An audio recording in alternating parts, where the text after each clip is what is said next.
Hello, everybody. Welcome to Nintendo Pow Block here on Watch Rush Games. I'm your vacation host, Eddie V, because I'm not here at the time. I'm on vacation. But joining me, hopefully he is taking a break also, is Bossman, the one, the only Corey Dirrig. Hello, good sir. Will not be taking a break this week. Ugh. Hi, Ed. Hi. Good to see you. Good to see you also. Even though we just did this last night. They don't need to know that. Well, they do now, so that is true.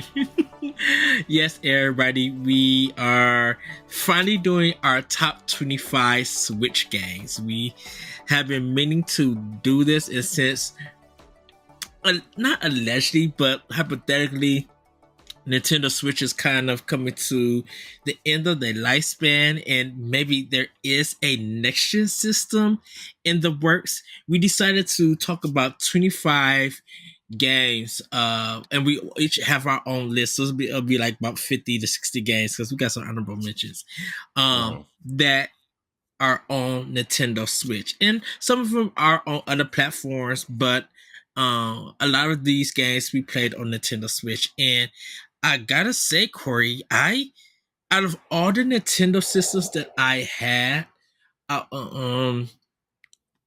feel like GameCube and Wii U were easy to make as a list. This one was hard. Like, just out of the 6 years that Switch has been out, there has been a ton of like top tier games. Like, games that really should awards. Yeah, after we were done recording last night, I stayed up and made my list, and I think I originally had something like 51 games on my list. Mm-hmm. So I guess we should start by the process of making the list. So what I did was I went through all my games that I had installed and all my games that I had purchased, and then I just wrote them all down, and then I started like, okay, well, I know what number one is, so I'm going to start there. And then I just went down each game and was like, do I like this game better than this game? No. Okay. Then it goes under. Do I like this game better than this game? No. Then I'll put it higher. And then I came up with a list of 51 games in order, and then I deleted 21 of them, and I have 5 honorable mentions and 25 games. So, all right. I think you're going to be shocked at my list, because I was actually kind of shocked at my list. Right. I think we may have to do a part 2. Well, I think when the next console comes out, we will do one final like list. Kind of like we did with the Wii U when the did we ever do one for the 3 or the 3DS? We never did one for the 3DS, but maybe we should do that too. When we did ranking Nintendo, we did talk about some games that that were recognizable. 3DS would be a good one, but man, I would have to definitely pull up a list and just go, of course, Wikipedia, and go through a lot of games, because I'm like, I had a lot of 3DS games, and there's just so much goodness that's on that system. Everything. Yeah. I actually like think my 3DS list would be pretty simple. I think my list would be pretty easy. Yeah. It's just that I don't know what would be my number one. Like, I think if I had a DS, I think probably Hotel Dust would be my number one on DS. 3DS, I really don't know. That one would really be hard and everything. I know Dragon Quest 8 for 3DS would be on there because I love that game on PlayStation 2 and everything. But yeah, I wouldn't know what my top 3DS game may be. It may be Fire Emblem Awakening. Yeah. But like I gotta go to the list because I know Fire Emblem Conquest was a really good one. But Awakening, I just love those characters and I love that storyline. Yeah. Yeah. Well, I mean, it was a good. Good. Yeah, that and Link Between Worlds. Those two Yeah, would probably be the battle. yeah, I imagine it Um, would. but Corey, should Yeah, we get into our list? But yeah, I want to say for me, um, I really tried to uh make sure that I had indie, third party, and Nintendo first party games. And then some of them I tried to make sure I didn't make obvious. So, Corey, I'm gonna start with my honorable mentions. I put Spiritfarer, Streets of Rage 4, TMNT, Shredder's Revenge, Blazing Chrome, and Chicory for hmm, mine. hmm, Um, I know Streets of Rage 4 might surprise a lot of people. Um, and as good as Streets of Rage 4 is, I was not feeling the soundtrack to it. I love the combos, I love the gameplay. It has a good loop, wasn't feeling the soundtrack at all. hmm. Okay. Yeah, the Spiritfarer was just a great game. Um, Shredder's Revenge, as great as that game is, it's too short for me. Blazing Chrome, I love the Contra feel with the Sega Genesis aesthetic, and this is a game from Brazil. It's really good, and Chicory is very beautiful, colorful game, and everything. So those are my honorable mentions. What Hmm. about you, Corey? So my honorable mentions are kind of all over the place. So I have The Witcher 3 Wild Hunt. I played a ton of The Witcher on the Switch. I think I probably a ton for me. I mean, like I probably played like 25 hours of The Witcher on on the Switch.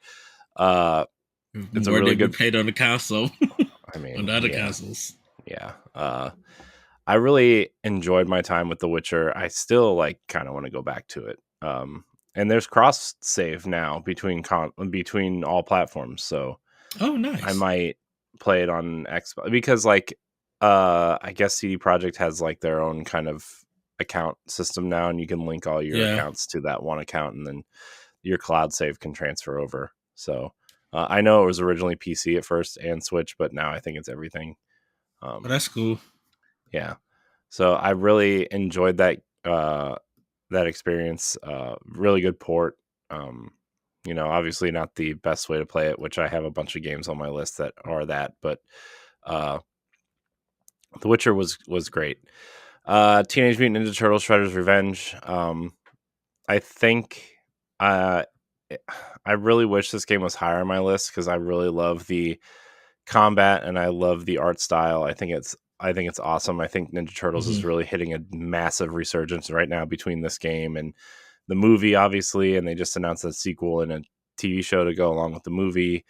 Um, so MNC collection, the yeah, Cowboy collection. yeah, and they're releasing a whole new line of toys that are really cool looking. So, uh, yeah, I wish this game was higher on my list, but it is what it is. Fell Seal, the Arbiter's Mark, which is like a Final Fantasy Tactics esque game. Hmm. It's got a kind of like this weird art style, but the combat or the strategy and the combat's really cool. The story's kind of cool. There's a bunch of different heroes you can add to your party. I really highly recommend it. Um, Crosscode, I love Crosscode. I love the look of it. I love the feel of it. I think if I would have played more, it would have been higher on my list. I played about 10 hours of it. I wish I would have played more. Really cool. And then Doom is on here because that port was really impressive, Yeah, especially for the time when we didn't really know how third party ports were going to work, and really put Panic Button on the map. And Doom, I mean, when Pow Block was kind of really the only show we were really doing, or like that was like the main show. Um, I tried to play all my games on Nintendo consoles, which, uh, you know, Doom was one of those games, and it was really fun. So, but those are my honorable mentions, Ed. all right. So for 1 through 25, are we just gonna kind of volley back and forth? Um, for I think for I'm gonna say 20 to 25. We'll do just 5 games, five, five, five. We'll divide it Mm. that way, and then we'll start going back Fine. and everything. Actually, uh, so well, I'm gonna you want me to start Yeah. Yeah. with my list? hmm Okay, I'm going to start with my So list this and my is 21 through 25, right? um Yeah. yeah, this is 21 to 25 to 20. Yeah, no, 25 to 21. Yeah. You're right. So, I am um, right. Thank you. you said 21 to 25, and I reversed the numbers. That's why. So, number 25 is Voice of Cars series. 24 Murder by Numbers. 23 Hook. 22 Splatoon Mm. 3, and 21 Ori and the Will of the Wisp. And man, okay, so Voice of Cars, I have the review out for the first game. Did not know how uh card slash strategy a card slash action not action RPG would play, because it's not like an active time battle like Final Fantasy. Everybody takes their turns and stuff. And you don't like pull up cards or anything. You just use a set of cards that's in your hand to defeat the characters. I mean the enemies. Music is so great. The story is like the game is only around like 10 to 12 hours first playthrough, and then it's probably about 3 extra more hours if you're trying to do everything. So about 15 some hours. Um you got a level cap at 30, and man, I just been laughing at some of the writing, and it just has some great narration. The second game is okay, but man, the first one, I was blown away on how good. And I remember people were just worried about a car RPG from Square Enix, like how that's gonna work. It works perfectly. Like once I think they got a demo out. I think once you play it and you learn it, you'll be like, oh, okay, I get it. It's still like a traditional RPG, but it's just with cars. And it's just so good. Murder by Numbers, everybody who know me know I love mystery games like Phoenix Wright. And who knew that I would get into Sudoku? Now I'm not too big on Sudoku, but great stories. They really the some of the stories that they tell, deals with a trans person, one deals with a movie star, and it's just so good and it's so funny in that game. Hook. This is the Mm. game where $2 it's a puzzle game.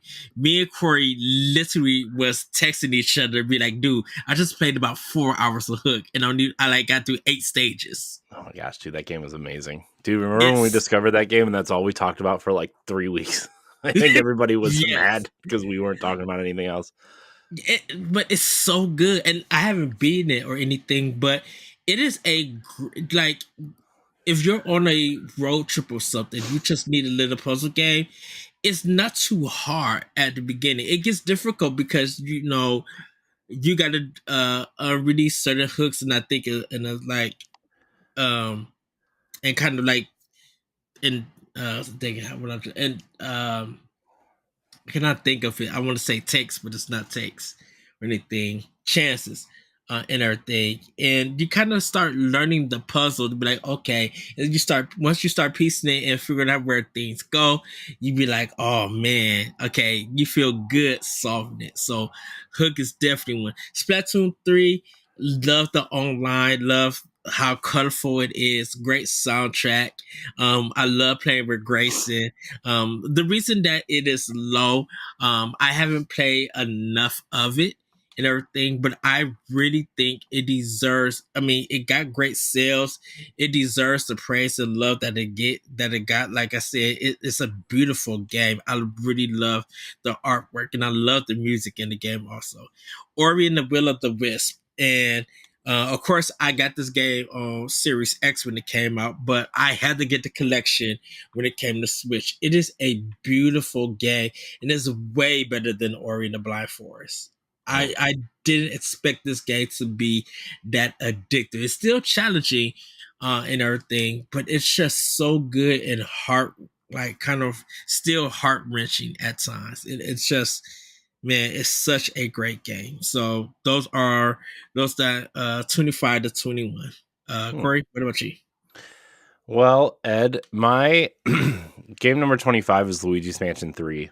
This is another Yes. game I anticipate would have been higher if I played more of it. Seems to be a running theme with me in playing games for like 5 hours and then just moving on to something else. Uh, Mostly because I'm trying to play everything, and that's not great. Um, I love the art style. I love the comedy. The opening is great, and it's just a nice, fun kind of sequel to a series that I love already.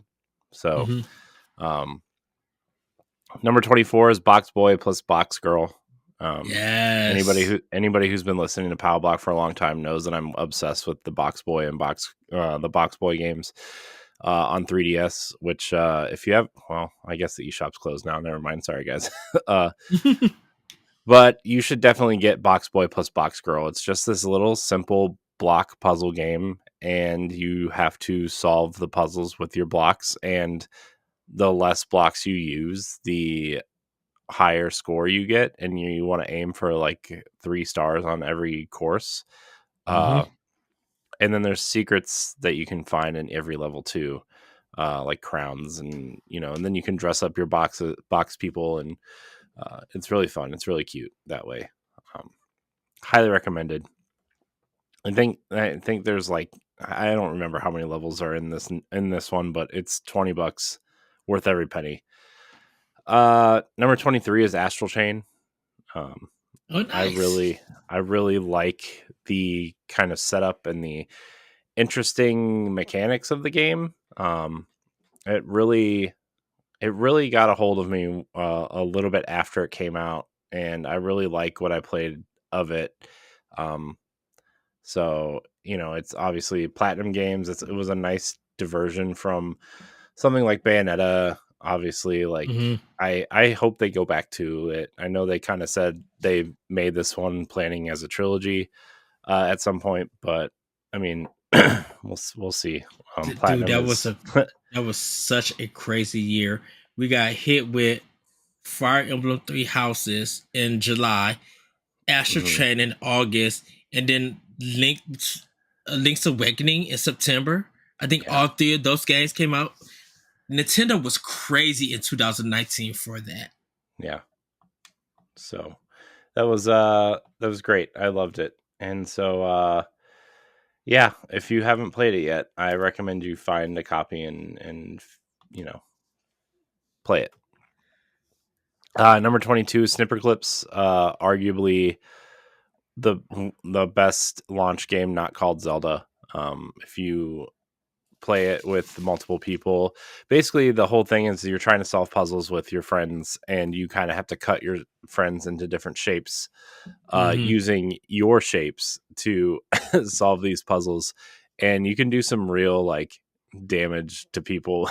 Make it like it's really fun. I just play it. It's really fun. It was like one of the first games that I played where like you use the Joy Cons separately, and you just kind of walk around with the Joy Cons separately. And once you get 4 people in there, man, it's really funny. It's Yeah. really funny when you cut people up on accident, or like you make their entire person disappear, and it's just really funny. Uh, so yeah, Snipper Clips, and then at 21, Ed, a classic, a Wii U classic actually. Tokyo Mirage Session Sharp FE Encore. Now, uh, this game, this is the Atlas did this game. It is a kind of like a Shin Megami Tensei Persona crossover where your personas, quote unquote, are Fire Emblem characters, and it's just a really fun light version, I would say, of those games. But hmm. if you want an introductory version to those types of games, this is the one to play, and it's really fun. It kind of revolves around the idea of idols in Japan, and like it's music based, and it's really fun. It's really cool. It's got a great art style. Highly recommended. Uh, this was early on when the Switch came out, and we were talking about when they were lining up their Wii U ports kind of over the course of the first 2 years. We kind of said that this was one that we hoped would come over, and it did.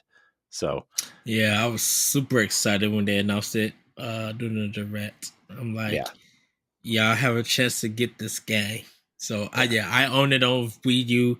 I own it on Switch. Which is funny, Corey, because that was my number 20 yeah, right there. yeah. It's an amazing game. So, but that's my 21 through 25, Ed. So you want to do your 16 through 20? Yes. So as Corey's mentioned, Tokyo Mirage Session, FE Sharp Encore, uh, great game. Number 19 is Monster Hunter Rise.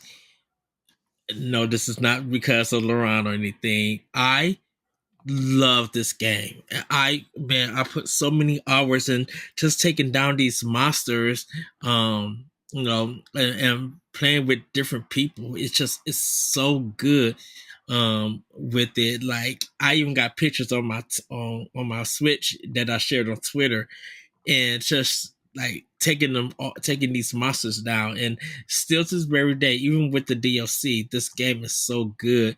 And I have it on Series X, but I haven't started yet because I really want to see how it runs on there. Like with the up frame, I think it's 60 frames per second. I think they like up res it and stuff. So I'm excited to play it on Series X also. Um, Number 18, Octopath Traveler 2. This game, man, soundtrack out even the sound as much as the soundtrack is banging, these are better stories than the first one. The fights are good. These final bosses, like for each story, is like very challenging and stuff. And the voice acting is phenomenal, literally phenomenal. Like Square Enix, I'm gonna give the Square Enix for 2023. The voice acting in a lot of their games been top tier, literally top tier. I'm not even gonna knock them. Like if there was a voice acting category for a company, Square Enix needs to win it because everything is just so good. Um, Number 17 was River City Girls. I did Mm. love two, but I loved the first one. Going beating that game all the way and getting the comedy bits for it. And it's just so good. And then my number 16 is Daemon X Machina. Hmm. Corey already know how it was at E3 when they announced this game. Yeah. I'm so glad I was able to find my copy at Best Buy because um GameStop didn't have any. And you couldn't pre-order this game at all anywhere. Probably besides GameStop. But I found a copy at Best Buy the day that it came out.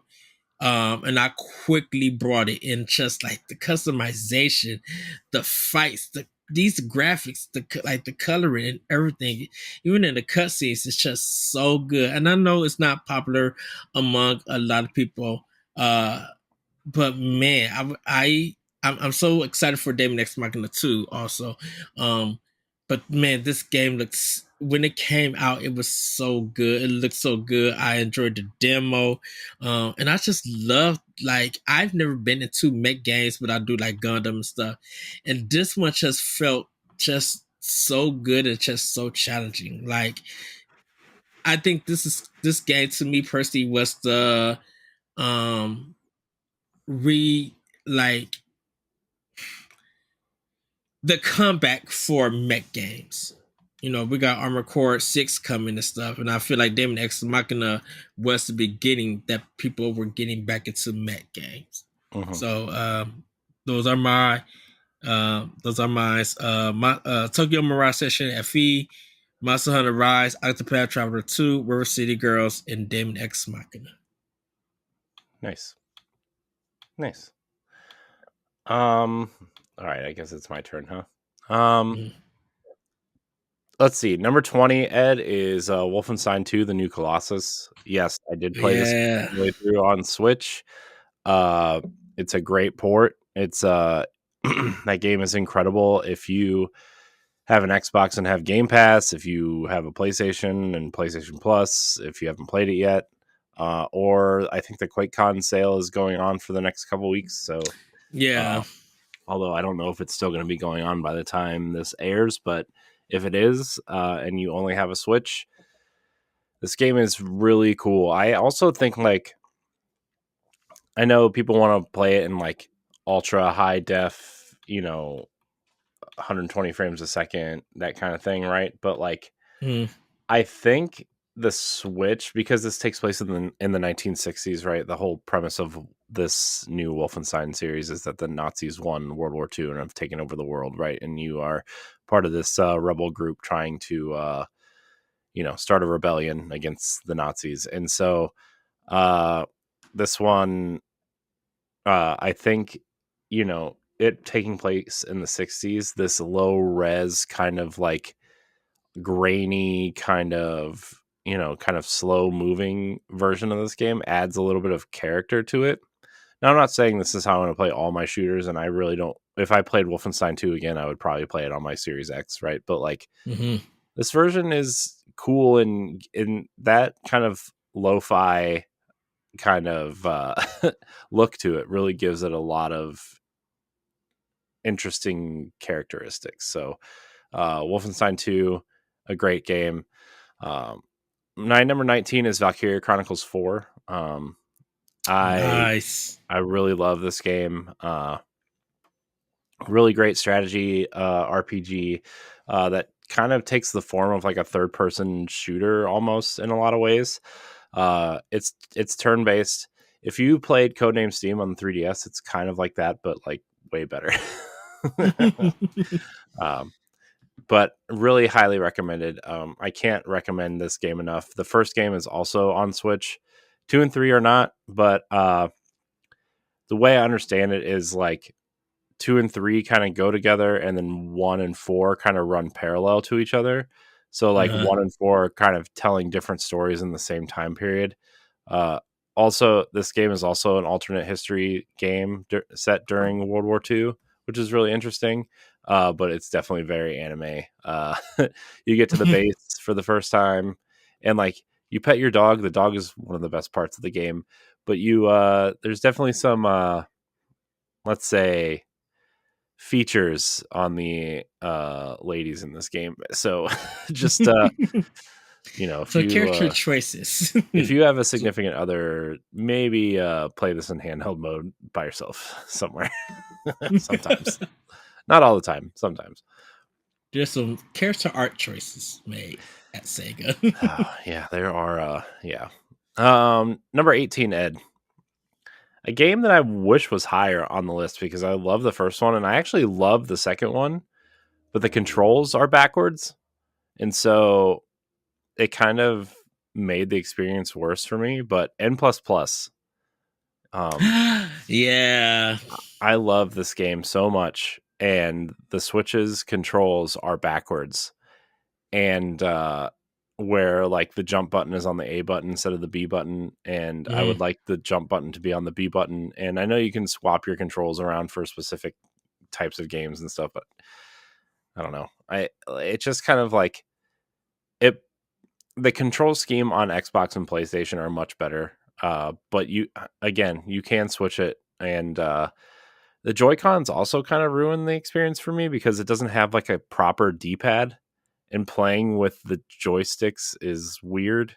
Uh, so I would recommend playing it on a different console if you are Mhm. interested in it. Basically, what it is, it's a really hardcore platformer where you have to dodge all these obstacles and collect these little gold coins. And you have a timer at the top to complete like a section of levels, right? And you collect the gold coins to extend your timer. And if you get all of the gold coins in a level, you get a perfect score, and it like highlights. It's cool because when you beat a level, it like denotes that you beat the level. But if you get a Mhm. perfect score, it puts like a border around it to show that you like have a perfect score, and it really bothers me when I have one level that's not. So I will play it over and over and over again.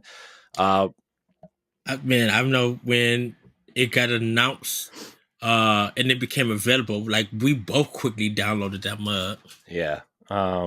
I did turn around and buy it on Xbox, and the controls are much better over there. Better.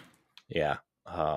But it is worth playing. Even like, especially if you're not planning on doing 100% of this, like the Mm-hmm. levels are still super fun and challenging, and it's like a big obstacle course game. Really highly recommended. Number 17, Ed, is New Super Mario Brothers U Deluxe. I love a good 2D Mario game, and this was, an extremely underrated 2D Mario game. I think it's one of the best 2D Mario games, really. Uh, if you didn't have a Wii U and you want to, if you want a 2D Mario game, especially leading up to Mario Wonder, I would, Mm-hmm. I would check this game out. It's on sale right now too. I think it's $40 instead of 60. Easy. Uh, so plus it has all the Luigi levels in it, which is like the hardcore mode. Um, so yeah, And I think, my mom mastered all of those levels, either the Luigi one. I'm like, how did you do this? yeah, it's good. It's a cool. I love these new Super Mario Brothers games. I don't Mm-hmm. really. I know it got a lot of crap because it was on the Wii U, but like I don't know. It's They just funny how so. I think it's just funny how everybody like crapped on these games when they were on the Wii U and then turned around and purchased them all on Switch. Just throwing that out there. Mm-hmm. Oh man, throwing shade tonight. Um, Number 16 is Mario plus Rabbids Kingdom Battle. Uh, what a surprise that game was. I mean, Yes. and the Donkey Kong DLC is even better. And like, I've been playing around with the idea of going back to the second one because that Rayman DLC came out, and like, Mm-hmm. I I don't know what it was about the second one, if it's the free roaming stuff or what, but like, I fell off that game really hard. And as much as I liked that first one, right? I mean, it was this first one is like such an incredible experience. Highly recommended if you like XCOM style games, but like want something simpler on the go. Um, so that's my number 16 through 20, Ed. All right. Well, we're gonna go now, just back and forth. Starting with my 15, Pikmin 4. Like, Ooh. I know it feels low and it's still a kind of a newish game. Mm-hmm. Man, I just before we were recording, I just finished my second area, just 100%. Like I got all the areas open. I haven't beat the game yet, and I'm working on my third one. But man, getting the Pikmin and just all the planning once again. The intro, like the main menu music is top tier. Like Mm-hmm. it is Hatino Village and Tears of the Kingdom, and this theme is running for best soundtrack song of the year for me right now. Like, and every time I start the game and I listen to it, I give it a good 10-20 seconds, and I'm just like, man, this is so good. And then it's just the gameplay and playing with Ochi, and like it's good seeing the Pikmin destroying the enemies and stuff. Mm-hmm. And once you start multitasking and everything, you'll be like, okay, now I got it. And like even the nighttime events where you're supposed to get some goo to help your character who are the Tories and everything, become back human. It's literally fun. Like I kind of like the green ghost Pikmin also. Mm-hmm. And everything like this game is just so addictive. And like I said, I think out of all four games, excluding the 3DS game, I think Pikmin 4 is the best. It's just so good. It's so addictive. So that Yeah. was my number 15. I wish, man, there are quite a few games that I realize I haven't played yet. And Pikmin 4 is one of them, and I wish I would have played a little bit of it before we made these lists because I feel like that game Mm. would be on this list somewhere. Especially because the first one is like one of my favorite games of all time. And so, yeah. I can't wait for to buy my physical next month. Are you gonna keep going, or is it my turn? No, it's your turn. Oh, Yeah. okay.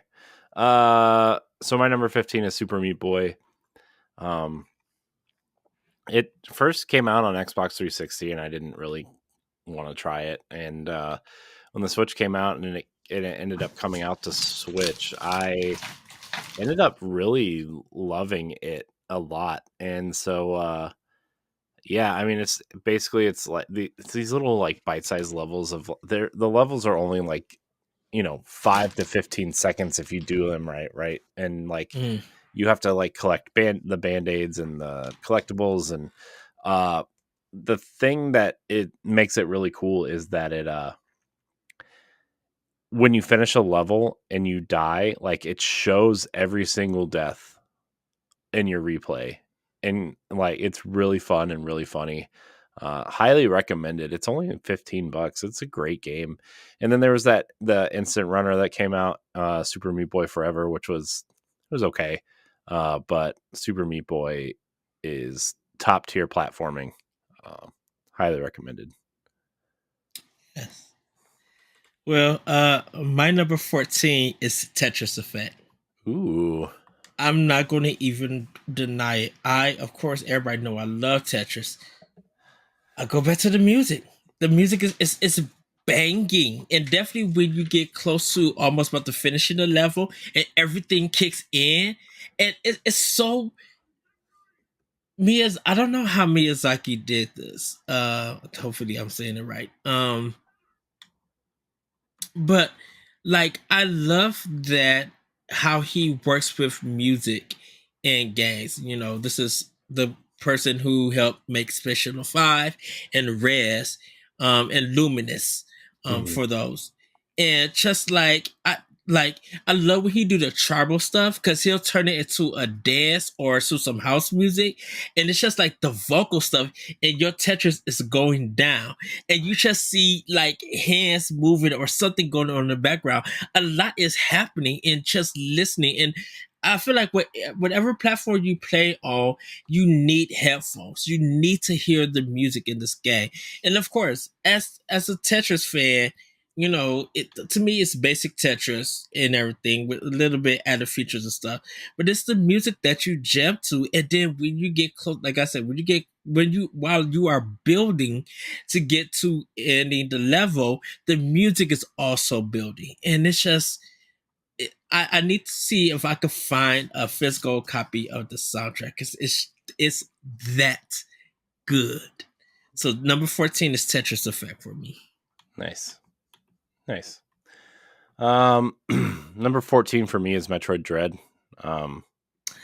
Which I didn't know it would be this high when I was making this list. I was kind of shocked. I thought it was going to be somewhere in the 20s, but I really love the art style of this game. I love the movement. I love the combat. This was really the first time I really dove into a 2D Metroid game, really since the very first one.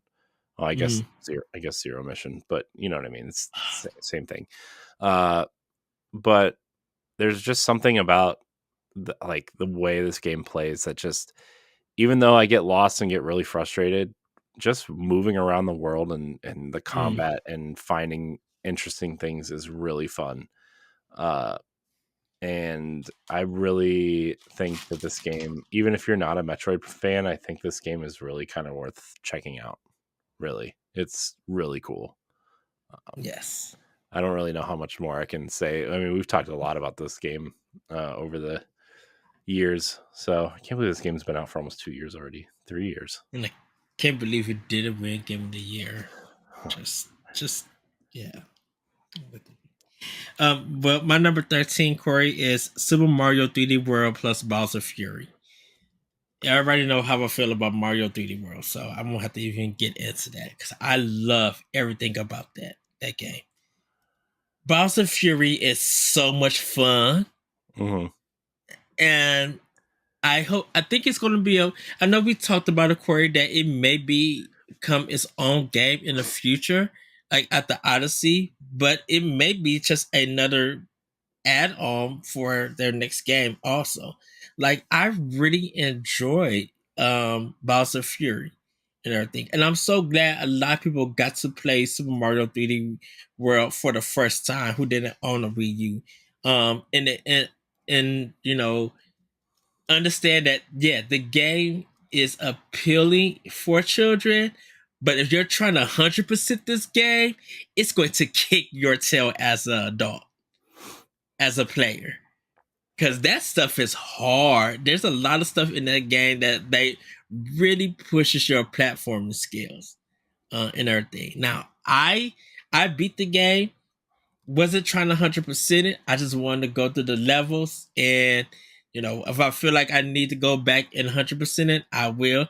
Other than that, it's such a classic all-time game. Like it's up there like as a legendary game for me. I think it's the best Mario game out Mhm. there for me. I agree. I think that, dude, this game is so. It's one of the best. It's my favorite 3D Mario game by far. There's no Mm-hmm. question. I know people like to say it doesn't count as a 3D Mario game. I'm like, sure it does. It says 3D World in the title, so 3D means He it's a moved 3D Mario game. right, and he moves in 3D. Yeah. So It's. I haven't played the Bowser's Fury stuff yet. I have 2 levels left in this game, and before I'm finished with 100%ing the entire game, and I just never went back to it. Corey, Like, you gotta and I'm talking about like levels in like the hard, like the bonus worlds, right? Like 2 levels left. So I don't. Maybe I'll do that sometime over the next couple months, because like, as far as games go, the only game that I really want to play that I haven't played yet is Final Fantasy 16, and everything else is kind of like, I don't really care until Mario Wonder, to be honest. Uh, so yeah, man, this game is incredible. It's so fun. yes. So it's my turn, right? Yeah, number Number 13. number 13, Ed. Captain Toad Treasure Tracker. Yeah. Keeping on the 3D World train. I mean, this. What can I say? This game is incredible. The puzzles are fun. The game is fun. It's. I mean, there's nothing really to say about this game. It's charming. The puzzles are interesting. They're cute, pocket-sized puzzles. I like the new puzzles that they added for Hmm. the Switch version, right? Because they took out some of the ones that required the second screen, I think, and added different levels for like what I think Odyssey style levels were levels they Yeah. added, right? So uh yeah, it's this game is really special. And then And there's at times it's I was gonna say at times it's funny. yeah, it's funny. The minecart levels are a little frustrating, but those are like the only parts that Yeah. are like, yeah, you know, I don't need those. I don't need the minecart levels, especially when you're in handheld mode and you have to use the gyroscope to shoot the. I'm like, oh, I don't want to do this. Because it was the same way on the Wii U, in a sense. I know. So, but yeah, highly recommend Captain Toad's Treasure Tracker. Incredible game. Incredible. Yes. Incredible, Edward. Incredible. Well, my number 12 is Hyrule Warriors Age of Calamity. Ooh, Look, interesting pick. uh, of course, was my game of the year. It was Power Block's game of the year.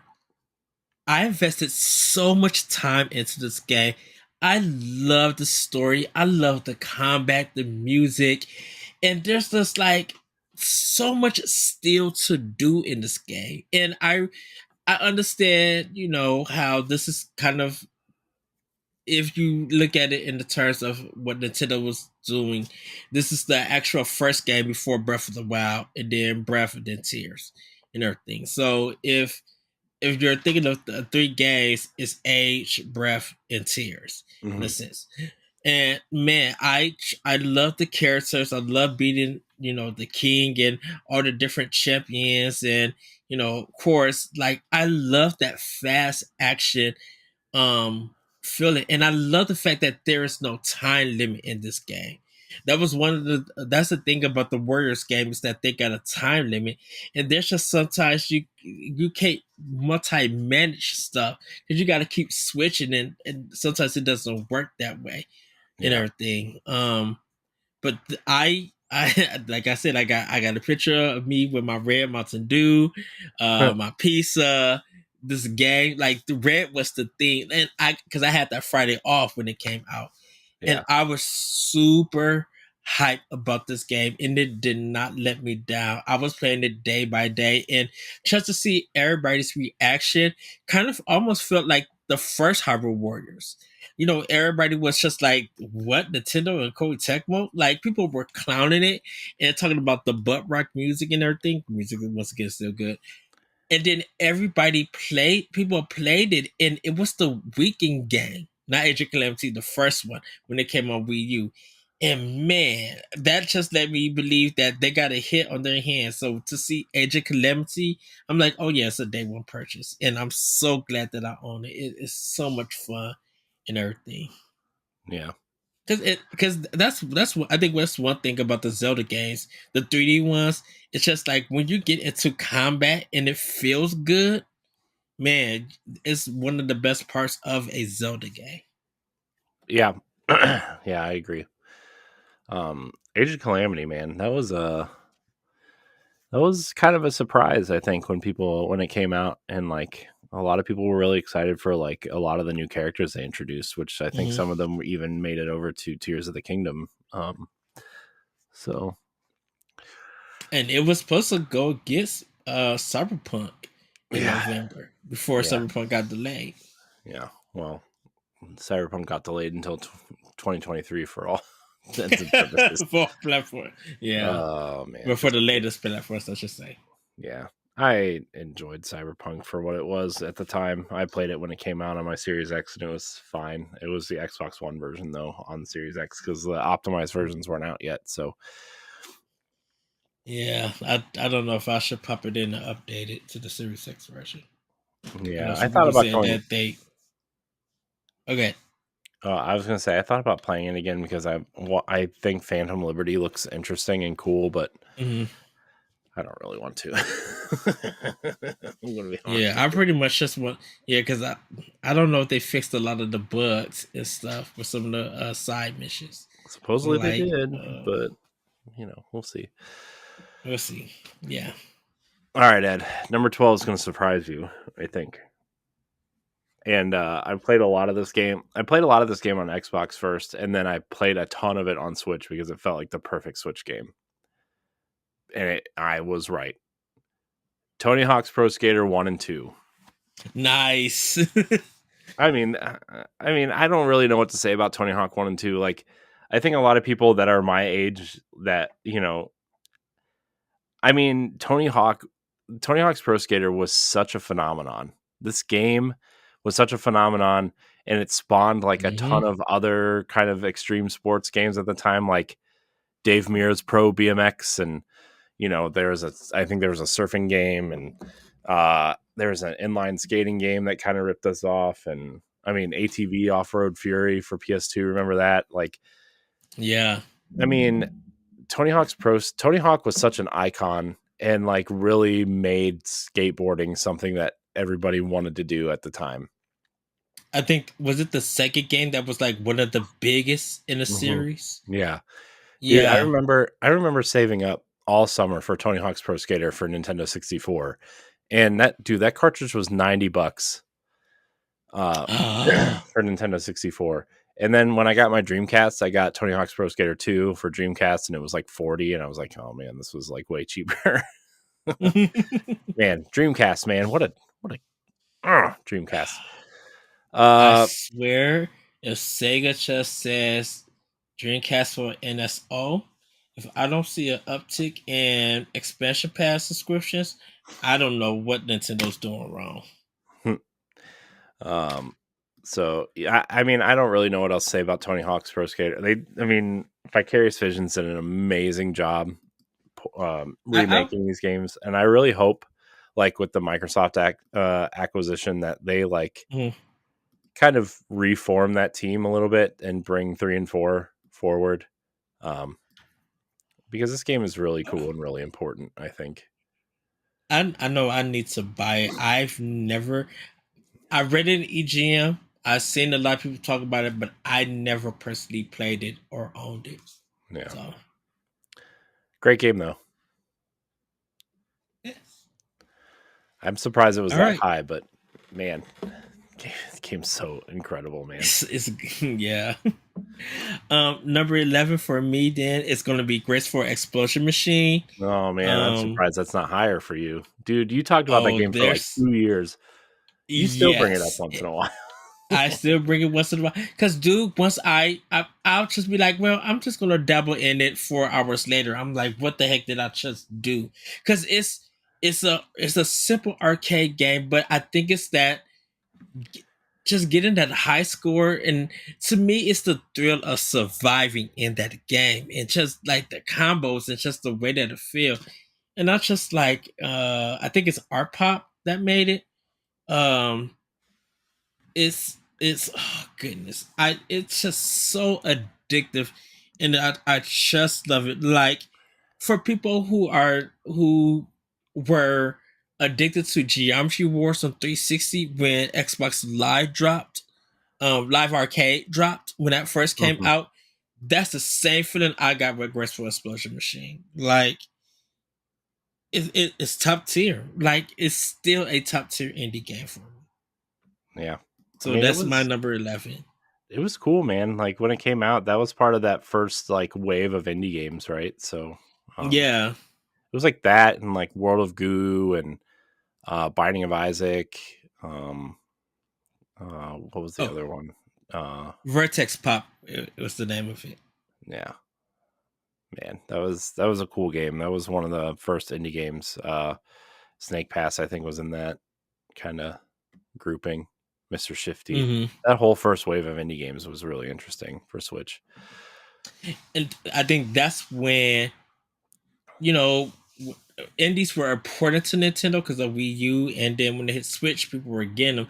And then once the ball started rolling, that they start those indie games were getting the physical editions. Switch took off, and anyone who were doing like that's how Limited Run got popular Hmm. because of making physical copies of indie games. Like, and they were running it. Now I don't know what they're doing because Man, Limited Run is it's I an interesting company. I will leave it at hmm, that. yeah. No, I think we're on the same page with that company. Um my number 11, Ed, is Tears of the Kingdom. I Ooh. I was shocked that it was this low. Although when after I thought about it and see the games that are above it on my list, I'm not shocked that it's this low. Um I really enjoyed my time with the game. I put 75, 80 hours into it. Um Hmm. I mean, we've talked about it before, and we talked a little bit about it on the last episode and on Video Game Book Club. So you can hear all my thoughts on this game there. Uh, but I just didn't feel like the magic of the story was enough to keep me going because I thought the story was really, really good in this game. I thought it's definitely the best Zelda story, um, in my opinion. Hmm. And I mean, this director seems to, and his writing team really seem to know how to tell a story within Zelda, right? Because like it was Breath of the Wild, and it was Skyward Sword, and even though Skyward Sword is not really that fun to play, like the story is really good, um, and so. The story was really great. I just didn't feel compelled to go exploring the world because I had already done that for 240 hours in Breath of the Wild. Um, and like the Sky Islands weren't as interesting as I kind of wanted them to be, and the depths were kind of like, I mean, it's it's neat. It's a neat idea. I just feel like the ideas for the Sky Islands and the depths were not fleshed out as well as I think that maybe they wanted it to be. Now, granted, didn't explore all of them, right? There could be something that I'm missing or something that I just didn't explore, right? 100% possible. But from what I saw and from what I did, um, it just didn't compel me to keep going. So But it's still a wonderful game. If somebody Mhm. hasn't played Breath of the Wild or Tears of the Kingdom, I would actually say play Tears of the Kingdom, because I think mechanically, story wise, it's a much better game. And yes, it is technically a sequel to Breath of the Wild, but I don't really think you need to play Breath of the Wild to get the story right. Right. Uh, so yeah, that's my number 11, Ed. All right, everybody, we are going to be getting to our top 10. Top 10. You ready, Corey? Yeah, I guess we can do this. Okay. Number 10 for me is Kirby and the Forgotten Oh, Land. jeez. I'm I'm sorry. This game, You're not good. only is it charming, not only is it fun, not only is like the story kind of like really wacky, man, that final battle is the most. You talk about anime, Corey. It goes anime with it, but it's so fun and everything. It like 100%. It's not too hard to do or anything. Like even the intro with the how like the game starts and everything. Every time something happens with Kirby, where his eyes like go like bob out or they go like really big and everything, it's funny. And then just swallowing like the cars and all of that stuff, it's so charming and it just looks beautiful as a game. Music is good in this one, but it's just so wacky enough that I had a ball with this game. Me and Grayson talked about it, and it was just like it's one of the best.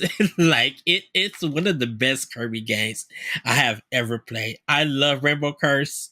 I love Kirby's Epic Yarn and some other Kirby games, but Forgotten Lands it's number one for me in the Kirby series. Like it's top tier there. And people who want to laugh at Kirby games, I think this is one that people really need to play and complete. Like I think you would not be disappointed on what the game has to offer. Great level design too. Just an all around terrific, phenomenal game. So number 10, Kirby and the Forgotten Lands.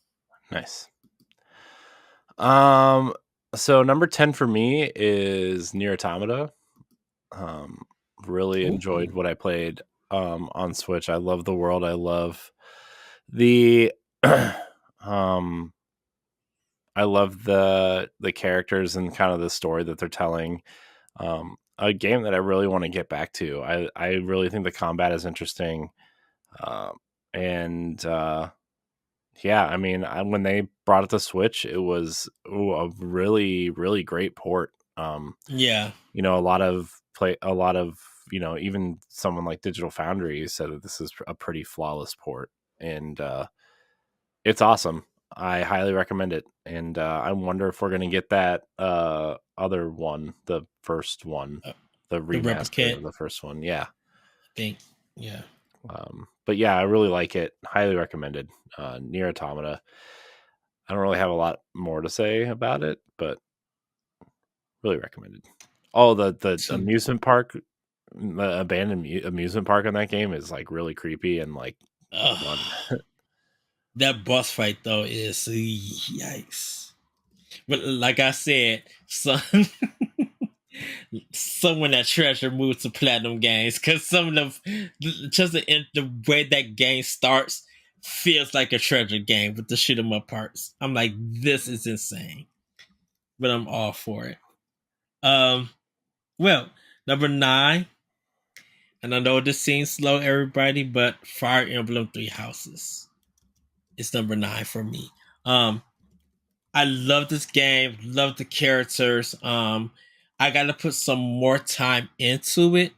And everything. I am what is the blue house? Um The I lion. think it's the Lions. Yeah, Hold that's who on. I started with in this game. Um, I'm looking it up. I forget. So I was the Black Eagles. I'm trying to figure out what. Let's see. The Golden Deer. it doesn't say what the blue house is. What are the three nations? Don't care. Anyways, continue. Sorry, I was trying to find Oh no, thank you for researching. Um, Blue Lions. Yes, we were the right. blue lines. Yeah. Correct. That is my house. And I think one of people don't like one of them, and then I think it's my house. People don't like. I gotta see. Um, but man, Kobe Tecmo changed the Fire Emblem series. Like I would, all respect to Fire Emblem Engage. Also, a great soundtrack. Yeah, everybody give that game a try, a play. Also, like it really is a great game. Um, but man, Three Houses. Even when people were done with the game 3 times, they went back playing it. Like people, there was a period that everybody just like, I'm about to go play Fire Emblem Three Houses, just because. Even though they knew what to do, they were just like, just because. Yeah. It, even though I couldn't get my collector's edition Amazon, um, the game sold out twice. Corey, I know. that was ridiculous. When have a Nintendo game sold its first shipment, got another shipment, sold that out, got another shipment, and sold that out? Like, that's insane. I mean, I feel like they weren't anticipating that game being that big, right? I mean, that seems like the answer. Because a lot of people were giving that Game of the Year nominations. They were just like, yeah, this is literally up there. Yeah. And stuff. Like, so but I just got to play more of it and everything, and I am enjoying it. Even though I do some battles and stuff, I got to get into it and just like focus for it. But Fire Emblem Three Houses is number 9 for me. Nice. Let's see, Ed. My number 9 is is Disney Dreamlight Valley. I thought it would be higher. I know. For you. I thought it was going to be higher too, but there's just too many great games on the Switch that, man, I'm on another kick right now. You know, like I'm on another kind of. I'm actually advancing. What? You are on another kick, but you are. It literally is the what is the theme park game that we talk about? Roller Coaster Tycoon. It's the Roller Coaster Tycoon feeling for you, where you love what you have. It's only because I can't play Roller Coaster Tycoon right now. Yes, you love you love your part, but then you want to destroy it all and start all over again. Yeah, well, you know, I would. What the crazy thing is, you could do it, and you would make a better version in no time flat. I'm like, how the heck did you do this? Yeah, man, that game really good. Love it, Ed. So yeah, I mean that's my number. That's my number 9. I just what I need to do is redo my island, and I'm trying to advance the story enough to where like I can start like moving different pieces around and kind of clearing out space, because it's like, you know, it's just really hard to do when you have other things going on. So that's my number 9. Are you gonna, when you start moving and transitioning your island, are you gonna do it on Xbox or Switch? Wait, what did you say? What? When you do your new island, are you gonna do it on Switch or Xbox? I will probably do it on. I mean, it's the same save file on both systems because I use the Ubisoft Cloud save across the system, so it's not.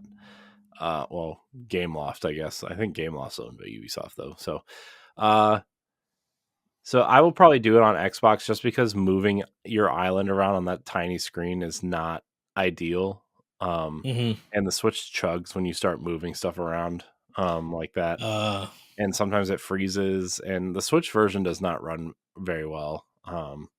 Unfortunately, it's nice to like do missions and grind out some materials and stuff while I'm watching TV or in bed or whatever, or like do a mission yeah. or two. But like the Xbox version, I mean, I told you it's like it it has 120 frames a second mode on it, and it really throws me off.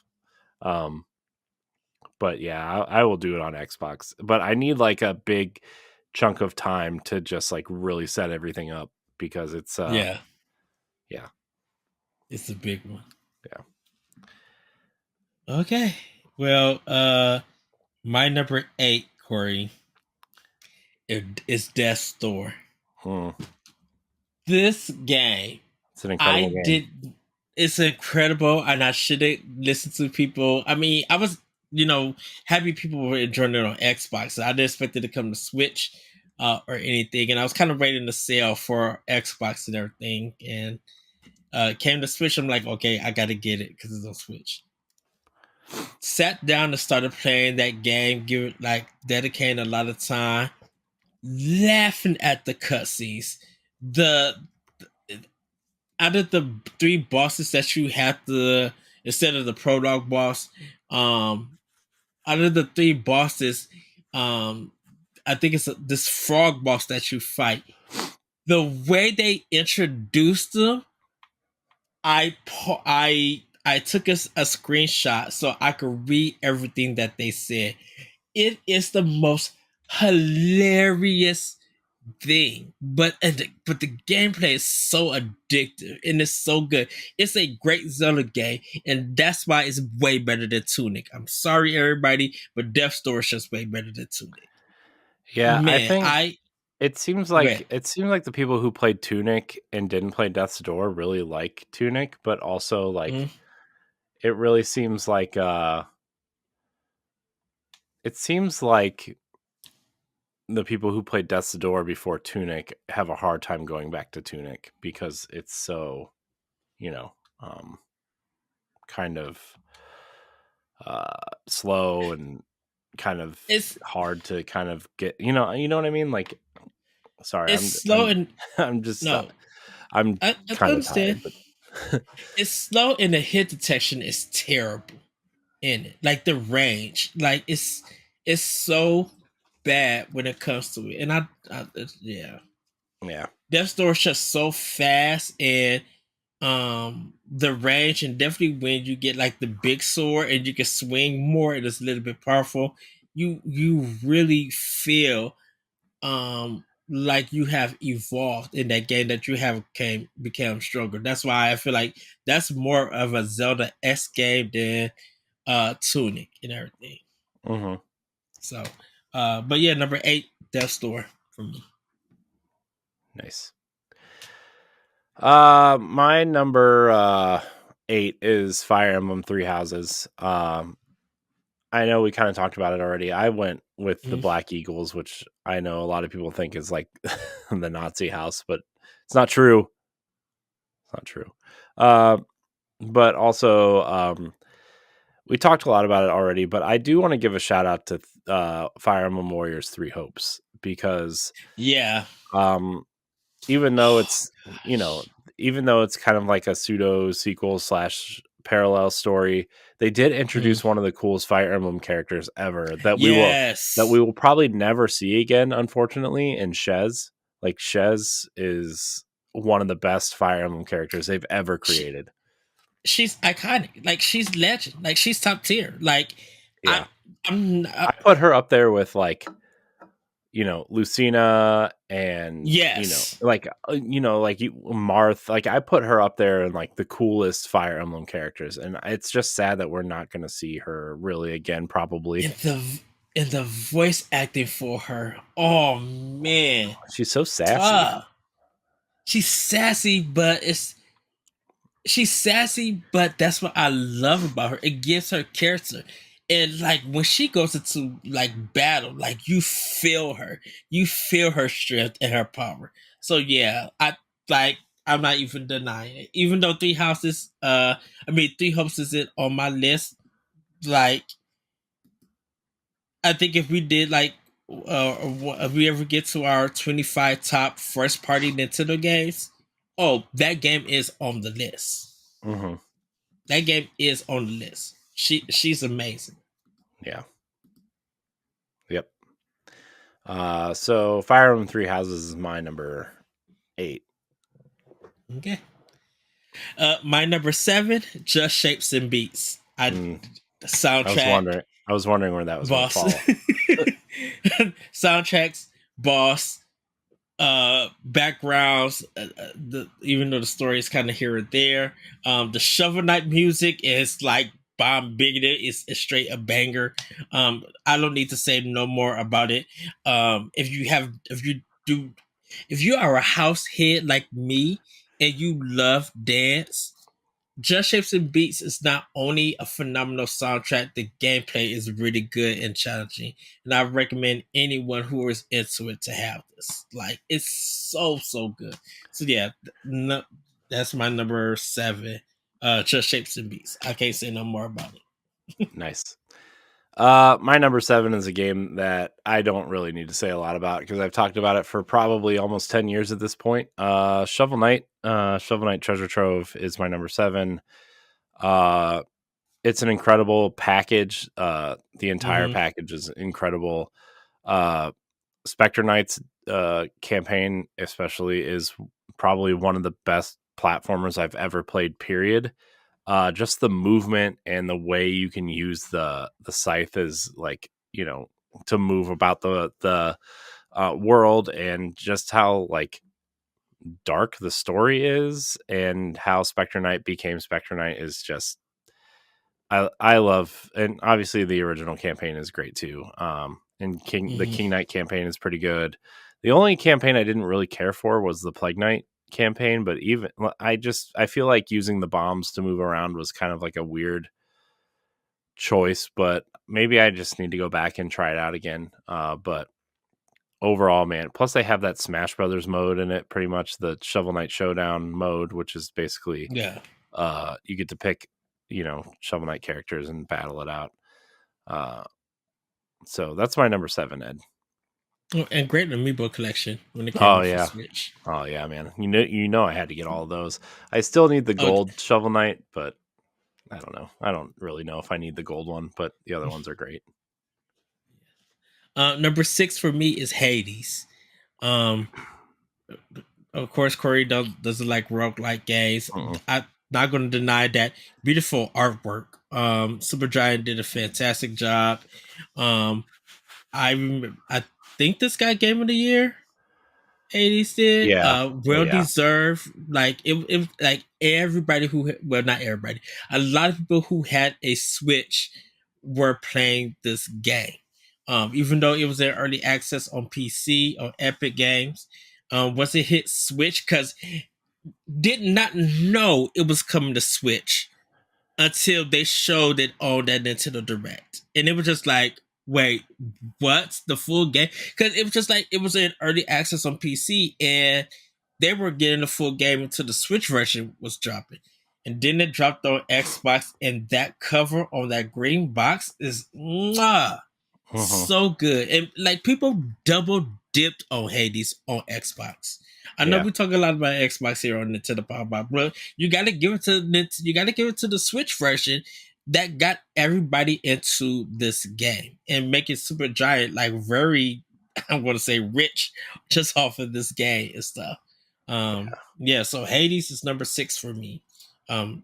Such an amazing game.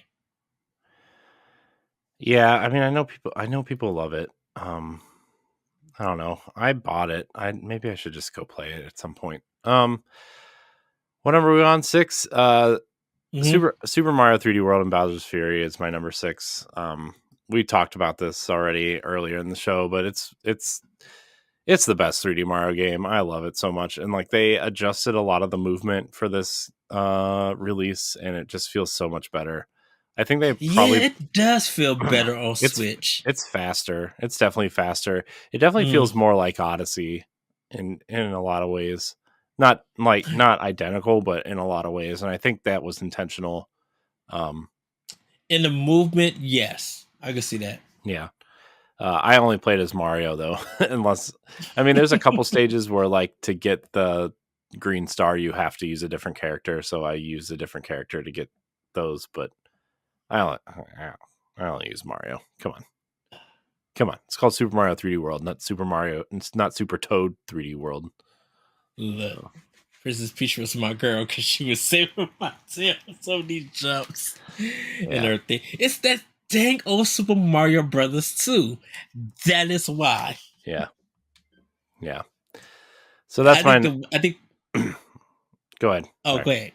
No, I was No, say I was that going to was my say. number 6. uh, I was gonna say that I think one of my challenges for next year is to beat Super Mario Brothers 2 with just using Mario because I never use Mario in that game. It's always Toad, Luigi, or a princess. Yeah. Well, I mean, Princess Peach has the whole um I can fly thing. So, Right. So we're yeah. number 5, everybody. We're getting to our top 5 games. It's Metroid Dread. I know we spoke a little bit about this, but Steam. Mercury Steam, did a phenomenal job with this game. That the cinematic shots in this game, and this kind of being to me personally the first Metro game to actually tell a story.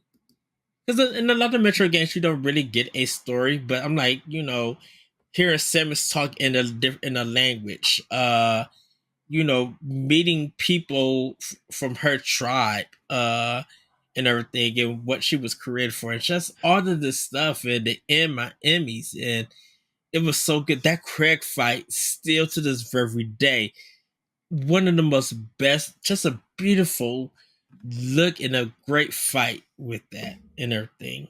So Metroid Dread, this is the third game that I 100%ed in the Metroid series. Nice. Nice. Yeah, because I did Zero Mission as 100% also. That's why. Yeah. Nice.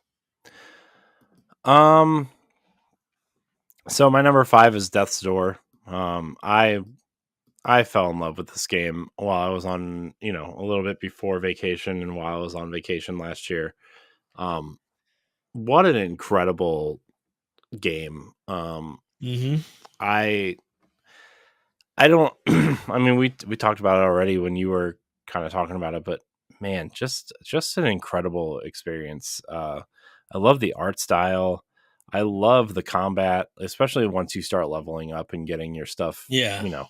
I mean, at first it feels kind of slow, but once you start leveling up and getting, putting your points where you need to, and uh, the boss battles were, you know, on the Switch they were a little frustrating when in handheld mode because the Joy Cons don't move like regular joysticks and that kind of stuff. But overall, like, man, what an incredible game!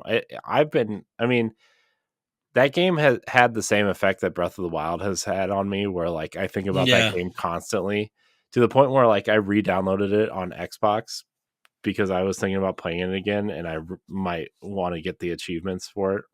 Um, so Death's Door is my number 5. And it's a game that me and you both were playing at the same time, like unexpectedly. Yeah, Like it was just like, oh, you're playing it, I'm playing it, and how that just led to conversations be like, man, yeah, it sounds good. Just check older Power Blocks, everybody. You will understand why. yeah, All right, well, Corey, yeah. my number 4, Yoshi's Crafted World. Mm, shocker. The level design in this game is phenomenal. I love the boss fights, but a level that takes place in a bathtub had me on the floor. I'm like, this is just way too much. It is so good. It's so cute playing as Yoshi, and even doing the reverse worlds and stuff. There's a like you're in a ninja level, and everything. And it's so cool. It it's just amazing. And then there's still a lot to do after you beat the game, like post game. There's still so much to do. Um, but I got the review on bossrush.net. You guys could check out. Like, man, it really blew my mind on how great it is. And definitely to see that it kind of, I mean, it did okay, but to, for it to get ignored from a lot of people, those people who like actually finished the game gave it its praises, gave it its due respect. And it's just so good, man. So yeah, number 4, Yoshi's Crafted World for me. Nice. My number 4, Ed, is Link's Awakening. Yes. I mean, I love this game. Like every time I look at it, every time I see it, and like I'm still on the last dungeon.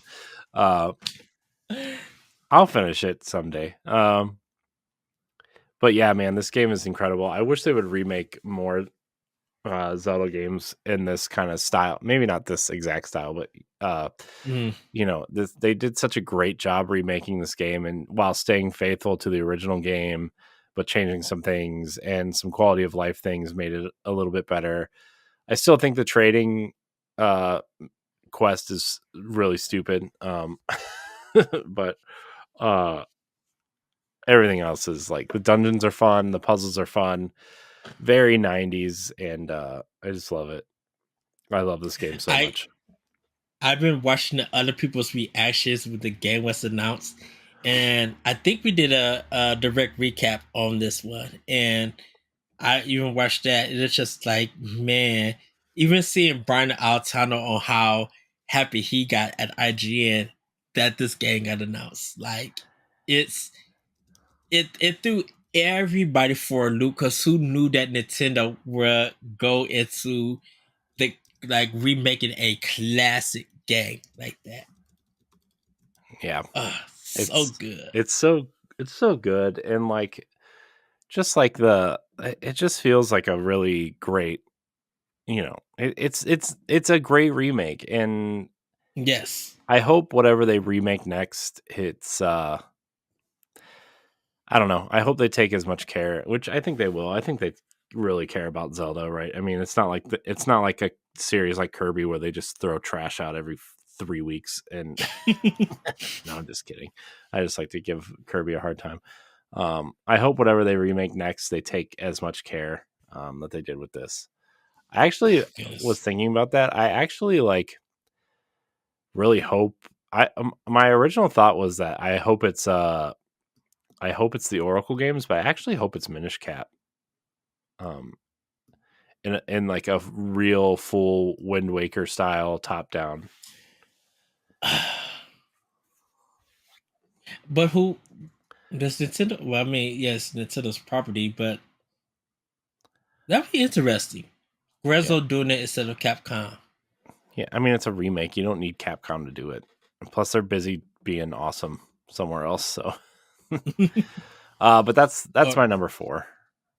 Yeah, dude, I won't. I think I need the Kid Icarus remake. Do we though? Do we? I mean, I do, not everybody else. Well, Corey, it's our number 3. Yep. With 3, 2, 1. So my third game. And you probably could guess what this one is. No, I can't. Everybody. Ikaruga. Paper Mario, no, not Ikaruga. Paper Mario and the Origami King. Emotions. Wow. Like, I laugh. Very challenging game. Love the puzzle aspects for the battle. Your partner Baam, and what happens to him, I won't reveal. The environments, the game, the way that the game looks is gorgeous for what they did. I'm like, man, like, and yes, it is a different take on the Paper Mario battle system. great ending, and everything, and it's everything. It was my game of the year when it came out. And this is like, I think after, before or after I beat Ghost of Tsushima. No, after, because I put it, I played since they both came out around the same time. I did Ghost of Tsushima for review, and I did Paper Mario after, and everything. So even though the releases were different, the way that they were played, I played them differently. Both phenomenal games. I want to say that. But man, Paper Mario the Origami King, I as much as I love Thousand Year Door, I think this is the best one. And I really wish they bring Color Splash to Switch. Yeah. But right now, Origami King, I think it's the best Paper Mario in the series. I wonder if they will. I wonder if they'll bring Color Splash over at some point. I mean, they've got a year and a half to fill with ports if they're bringing this new console out. So that is true. So that is my number 3. Corey, your number 3. My number 3. It's going to be short. We already talked about this. Tetris Effect. Yes, I love Tetris. Any version of Tetris is going to be in a top 3 of all time for me on any console. Was you doing like the free demo of Puyo Puyo Tetris just so you can do the Tetris thing? Yep. Yeah. My only, I don't want to say complaint about Tetris Effect is like, but sometimes the board is too small, and like when it's when the pieces are like, it's only the outline of the pieces and they're not solid in the middle, I can't really see what's going on a lot of the time. Yeah. But other than that, like I usually just figure it out and do it. But I love the music. I love wearing headphones with this game. I love just the way that, like, as you progress through each stage, like the music builds, and it's really awesome. I love it. I still got to get my challenge against you. Like, us going head to head for Tetris that is one of my goals. I'll win. Are you sure? Mm-hmm. Okay. I'll leave it at that. I'll say okay. I want to talk about junk. What's your number 2, Ed? Number 2. Man, cough. That cough was loud. I saw that spike. Sorry, everybody. I just, like, I know it. I'm sorry, everybody. I've been sniffling and coughing this whole episode. I'm actually, like, really sick. Oh no. Yeah. So I'm like trying to push through, and like I'm really sick, and my daughter was up until like 3:00 like 2:30 last night, so I didn't fall asleep till after 3:00, and I got up at 7. So like, oh no, I'm like exhausted and sick. So I'm sorry, everybody, for coughing and sniffling and stuff. I probably should have said that at the top of the show, but oh no, it's fine. It's fine. Red Bull is the cure for everything. Well, my number 2, Corey, is Gree. Like, Nomada Studios, I think this is their debut game, and I can't wait for Never. I just seen the animation in the first trailer that Digital Devolver just released, and I'm like, oh, I have to have it. Like, so I have it on PlayStation 4 and I have it on Switch. We got to talk the walk about this. David, Celeste, Stephanie, and I. You guys could go check that out. Man, I did not know the emotions I was going to feel for this game, because you know me, I love art. Like we talked about art in games and everything, and this is just this 2D hand painted work of art is just so gorgeous. And then you get into the themes of, of death and losing somebody and how to move on. And just when you get into people who play the game and you start talking about it and hearing different people's interpretations, you really open your eyes to I would have never guessed that and everything. And I'm glad that is all. I think it's on Xbox also. Um, but I I got it on PlayStation because I wanted to stream it for our discussion and everything. It's only about 3 hours in total. Mhm. If you just go like straight through the game. But yeah, Green, I championed this game. I think it came out in December, and I was just like, I think this is my game of the year when it came out. Like it is so gorgeous, and it's just I'm glad that this game came out on Switch and Yeah. everything. I do, and I did cop my physical from Limited Run for Switch. But yeah, when it came out, I'm like, I had to have it. I literally had to have it. Hmm. Digital Devolver, start being your own publisher too. Bring some of these games out on physical. Uh, it's my turn, right? Mm-hmm. My number 2 game is Mario Kart 8 Deluxe. I think the way they've supported this game since launch, the DLC, although Wave 1 was pretty underwhelming and Wave 2 was okay, the waves Mm-hmm. since then have been pretty great. Uh, I mean, it's to the point where like I popped it in the other day and played a little bit, and it's I played so many hours on the Wii U and so many hours on the Switch, and it's still like I'm not tired of it, and I'm not even like I think the only other Mario Kart that I actually really loved was Mario Kart DS, which Mm-hmm. is an incredible game too. But like, I'm not a big Mario Kart guy. Like, I don't think Super Mario Kart is good. I don't think Mario Kart 64 is good. I think Double Dash is overrated. I still can't believe you said I that. I think I think the driving in Double Dash and the Wii version is terrible. The driving and the drifting is really bad. Uh, but The Wii version, yes.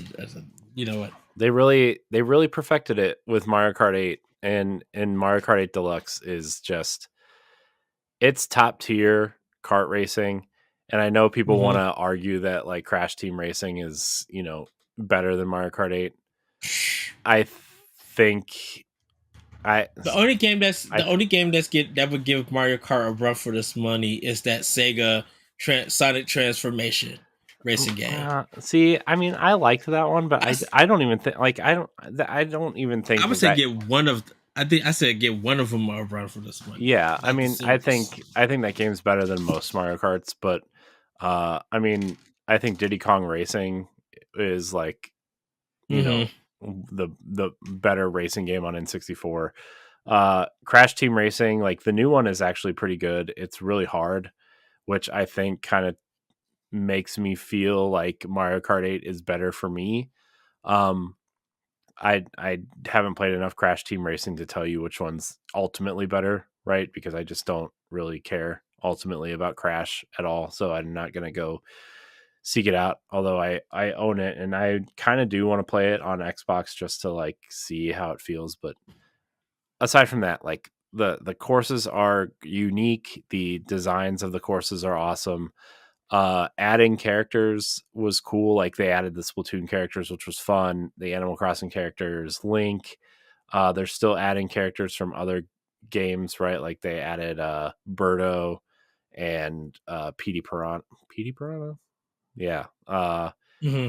And it's I think Mario Kart 8 Deluxe is the ultimate Mario Kart game, and I seriously don't know how they're going to top Mario Kart 8 Deluxe unless the next game is just like Mario Kart as a platform, and they do what they've been doing with the mobile game is like, okay, every battle pass will come with new tracks and you get costumes for each character, and Mario Kart's going to be a platform now, which I think, you know out of all the companies that could do game as a service, like Nintendo is, a lot of these games are prime for that. Mario Party, Yep. Mario Golf, like they're all their sports games, Mario Kart, Smash Brothers, like even Animal Crossing, like they put out that one DLC and that was kind of it. Like Animal Crossing is still like based on the calendar. It's not even, you know, updated really, right? So they have a Nintendo could really do that next gen, and I'm really interested to see if they do try that with Mario Kart 9. Um, I actually think the next Switch is going to launch with Mario Kart now, like at least in the launch window. It's going to launch with a Mario game for sure, but I think in the launch window it's going to have a Mario Kart because, I mean, we knew they were working on a Mario Kart game before they announced this DLC, and Yes. and we know that this DLC was kind of designed and or ported by a secondary team while the other team is working on a real Mario Kart game. And it's been it's been 9 years since a quote unquote real Mario Kart. So, uh, you know, I, but we can talk about that on a different day. I think Mario Kart 8's like even their battle mode mm, in this version is way better. Mario Kart 8 is if it's amazing. That's all I can yeah. say. So before I get to my we get to our number one, Corey. I do agree with you, what you said about Mario Kart releasing um, on the next on their next gen system. Do you think it's a good summer game or fall game in that time release? I mean, Because even though it's Mario Kart, and I think it would be a great. I think it's going to be a great holiday game, to be honest, because you mm-hmm, open it for Christmas or Hanukkah or whatever you celebrate during the holidays, and your family's over, you hook it up, you get Mario Kart and an extra controller.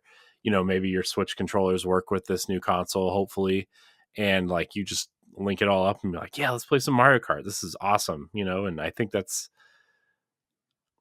happening. It's happening. The more and more I think about it, the more and more I'm like, yes, this is definitely happening. I think we'll dive into that for expansion pass. Yeah. I think that would be a good expansion pass title Like to a dive launch in. lineup for the next console. Yeah. Yeah. Um. Well, my number one, uh, like Corey guessed it, so he knows what I'm about to say. Ikaruga. Xenoblade Chronicles. Not that. Xenoblade Chronicles 3. Hmm. Characters, voice acting, music, I'm disappointed. gameplay, I'm disappointed in battles, you, Ed. side quests. Like the you talking about Breath of the Wild being over 200 some hours. I pretty much put that much work into Xenoblade Chronicles 3. And even the DLC is amazing. Yeah. It's good. Yeah, that's a series that I really wish I would have put more time into. But like now that like not gonna spoil anything, but like I know that 3 really ties together the entire series. Mm-hmm. And now I feel like I have to play the other games before I play 3, or like it won't hit as hard. And 1 has been such a slog. Like 1, I mean, 1 is a Wii game, right? I mean, they did a lot of great quality of life changes, and I really like the story, but like I don't know, man. I felt like when I started playing it, it was kind of like I don't know, man. I want it's a series that I really really want to like, and I think I just need to sit down and actually just power through the first one, because what I played of 2 when it came out was awesome. I played like 30 hours of 2. 2 was awesome. And then the DLC came out, and like they tied it into the first one. I'm like, well, then I ended up getting the first one on 3DS thinking I was going to play that. No. That first one on 3DS is not the way to play that game. The Uh, definitive version of Switch is the way to play it. yeah. So that's probably how I will do it at some point. So, anyways, Yeah. what else you got to say about Xenoblade, Ed? It was Rob for Game of the Year. And man, it that battle music is just it's rocking. That the music in that whole game, and it's still amazing that Monolith Soft was able to get this game running with all that stuff is going on, and then be able to transfer that knowledge to the Zelda series. Hmm. And I think it's because Xenoblade Chronicles X, they were just like, what can we push on this console? And I think Monolith Soft took the time to learn Nintendo's hardware with Wii U and Switch. So they know things that they could pull off that other probably the other developers could learn from and everything. Yeah. Uh, so that's all I could say. But number one is Xenoblade Chronicles 3 for me. Corey, what's your number one? I mean, my number one is Breath of the Wild. Um, that game is such an incredible experience. It was so mysterious when it came out. Even when we were talking about it on Mm-hmm. the lead up to, the game before we even knew what it was called, right? I mean, Yeah. it it was so mysterious. It was so strange. It was so different, and the sense of exploration mixed with the shrine puzzles, mixed with, the probably the best version of Zelda, I think, in my opinion, that we've ever had. Like the character Zelda, not the game Zelda. And it was just what Zelda needed. And I would love to see a traditional Zelda come back, 3D Zelda come back at some point. Mm-hmm. Because I think you could run a three pillar approach with Zelda, right? Like you could have this open world, and then in between the open world games, you have like like a 2D game and a 3D game, like a traditional 3D game. Because I don't think it would take as long to make those types of games, but uh, again, I'm armchair developing. I don't really know, but uh, I think Breath of the Wild hit at the right time. A new console, a fresh take on the formula, um, interesting survival mechanics, uh, really interesting characters, and the DLC was great. I think the shrines were great, and yeah, I mean, I don't really have anything else to say. I think that Breath of the Wild it's my favorite game. I think it's my favorite game of all time. I still Mm-hmm. think, even when I'm playing Tears of the Kingdom, like I'm still thinking about Breath of the Wild and like how amazing that game was. Um, Yes. and as much as like I said earlier, as much as I like Tears of the Kingdom, there's nothing that's going to, unless the next open world Zelda game needs a new Hyrule to explore, and I was missing that sense of exploration. But I still don't think that next 3D Zelda game is going to hit the way that Breath of the Wild did because of how mysterious and how different it was right when it came out. Yes. Um, It, so Breath of the Wild. Not only did it have us talking before the game came out, when the game came out, and even with Tears of the Kingdom was even first revealed, mhm. we were still talking about Breath of the Wild. And it just, even if you listen to different platform podcasts for video games, Breath of the Wild was being mentioned and everything. And I can admit it was one of the games where everybody was just like, don't talk about the game online because I want to explore. That Yeah, exploration that you was talking about, Corey. People wanted to get to those points, and everybody's experience was different.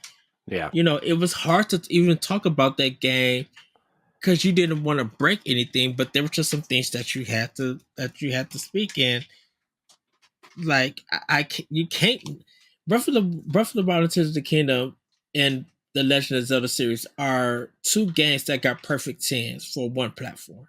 mhm, Not all the way down, but like I think IGN both gave both games tens.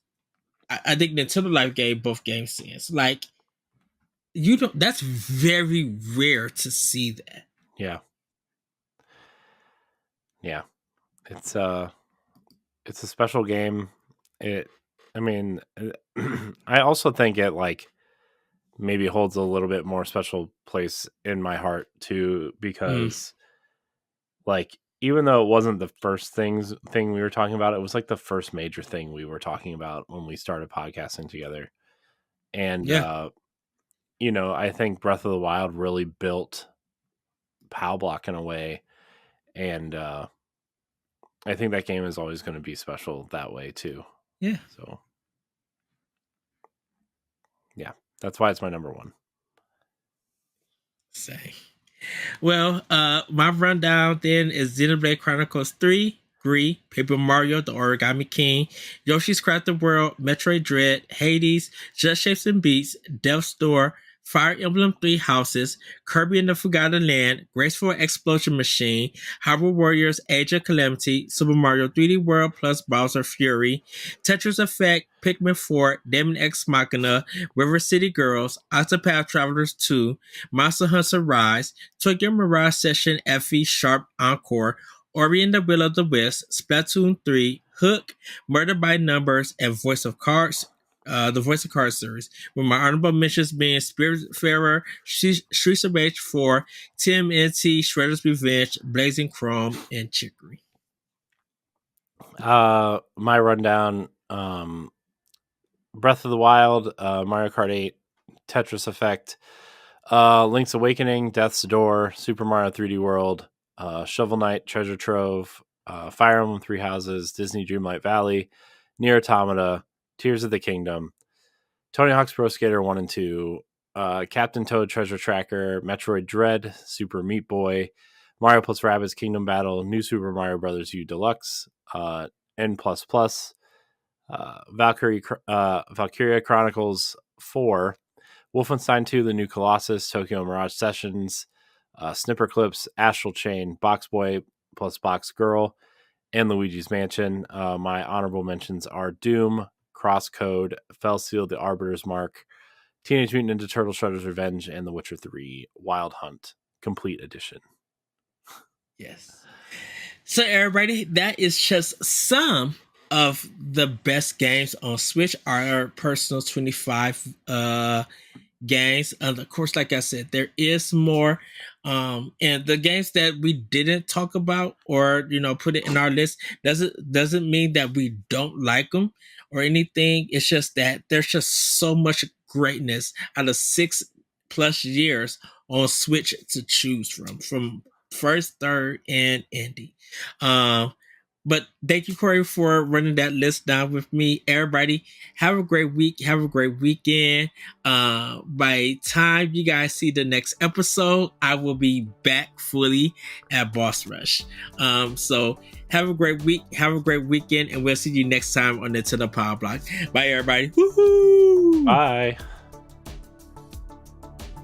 If you want to be a Patreon producer, head on over to Patreon, patreon.com/BossRushMedia, and find out which tier is right for you. Our Patreon producers at the $5 tier or higher for this month are Adriel Munger, Austin Campbell, Celeste Roberts, Christian S., Sana Dirrig, Francisco Santillan, and Rebecca Jewell. Thank you for your continued support. Nintendo Pow Block is a product of Boss Rush Media, LLC, and is recorded from our headquarters in Akron, Ohio. The show is hosted by me, Edward Varnell. My co-hosts are Corey Dirrig and Corey Yikes. You can find Corey at I am Corey in HD on Twitter and Instagram, as well as hosting the Boss Rush Podcast and Tower Casuals, the Destiny Podcast. You can find Corey at Corey_Yikes on Twitter, TikTok, and Instagram. You can find me at That Richard Cole on Twitter and Instagram. Follow Nintendo Pow Block on all social media platforms at Pow Block Podcast. You can also follow Boss Rush Media and Boss Rush Network on all major social media platforms. Join the Boss Rush Network Discord and Facebook groups to interact with other friends and fans. Visit bossrush.net for more great content and patreon.com/bossrushmedia to learn how you can support this show. Thanks for listening, and we'll see you next time.